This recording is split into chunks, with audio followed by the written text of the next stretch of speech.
20వ దశాబ్దంలో ఆడపిల్లలు తక్కువగా ఉండటం వల్ల, మగవాళ్ళు ఎక్కువగా ఉండటం వల్ల చాలామంది మగవాళ్ళు బ్యాచిలర్స్‌గా మిగిలిపోతున్నారు. కొంతమంది మగవాళ్ళు లెస్బియన్స్ గాను, ట్రాన్స్‌జెండర్‌లు గాను మారిపోతున్నారు. ఇప్పటి కాలంలో ఆడపిల్లలు ఎక్కువగా పుడుతున్నారు. మగ పిల్లలు తక్కువగా పుడుతున్నారు. ఒకప్పుడు ఆడపిల్లలు పుడితే చంపేస్తా ఉంటారు. మాకు ఆడపిల్ల వద్దంటారు. కానీ ఇప్పుడు ఆడపిల్లలే పుట్టటం వల్ల వాళ్ళనే పెంచుకుంటున్నారు.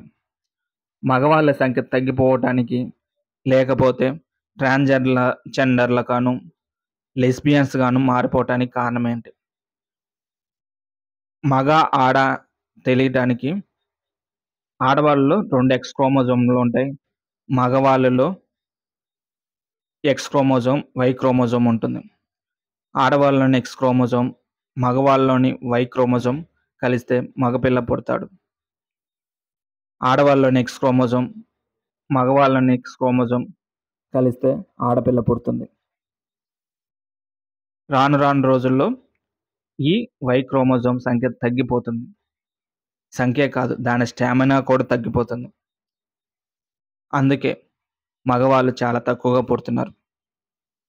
ఒకవేళ పుట్టినా దాని స్టామినా తక్కువగా ఉండటం వల్ల మధ్యలోనే అది చెడిపోవటం జరుగుతుంది.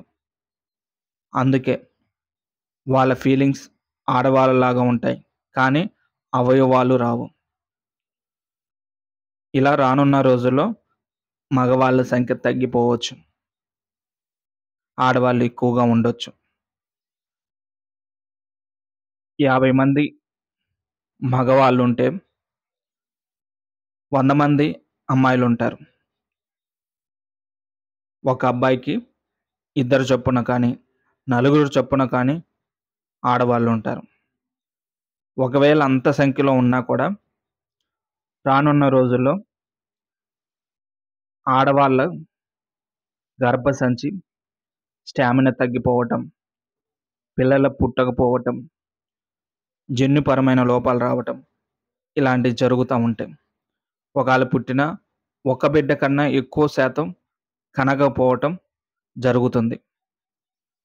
రానున్న రోజుల్లో ఎక్కువ టెస్ట్ ట్యూబ్ బేబీలే పుట్టవచ్చేమో. ఇలా రానున్న కాలం మారిపోతుంది.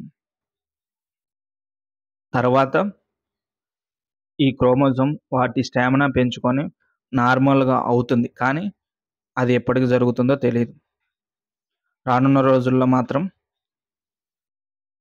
కొంత కొంతకాలం పిల్లలు పుట్టే సంఖ్య తగ్గిపోయి ఈ ఐవీఎఫ్ సెంటర్‌లు, టెస్ట్ ట్యూబ్ బేబీలు ఈ సెంటర్‌లన్నీ ఎక్కువగా పెరగటం చూస్తాము.